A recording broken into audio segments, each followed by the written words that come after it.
Best Practices for Authorize. Accept.js is a comprehensive guide that helps you implement secure payment processing on your website. To get started, you need to create an Authorize Net account and obtain an API login ID and transaction key. First step is to include the Accept.js library in your web page. This library provides a secure way to collect sensitive payment information from your customers. You can include the library by adding a script tag to your HTML file. Next step is to create a payment form that includes fields for card number, expiration date, and CVV.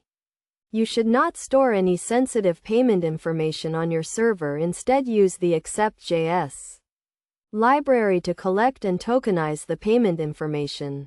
To tokenize the payment information, you need to call the getAcceptToken method and pass the payment data to it. This method returns a token that can be used to charge the customer.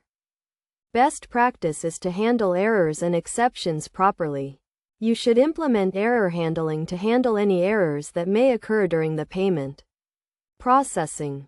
Another best practice is to use the Accept.js library to validate the payment information before tokenizing it. This helps to prevent any errors or exceptions during the payment processing.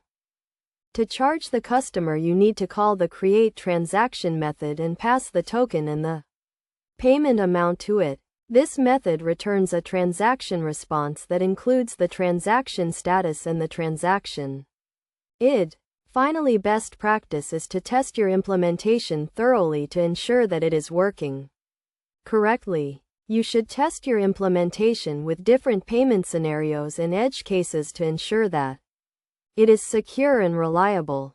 By following these best practices, you can implement secure payment processing on your website and provide a seamless payment experience to your customers. Remember to always follow the security guidelines and best practices provided by Authorize to ensure the security and integrity of the payment information.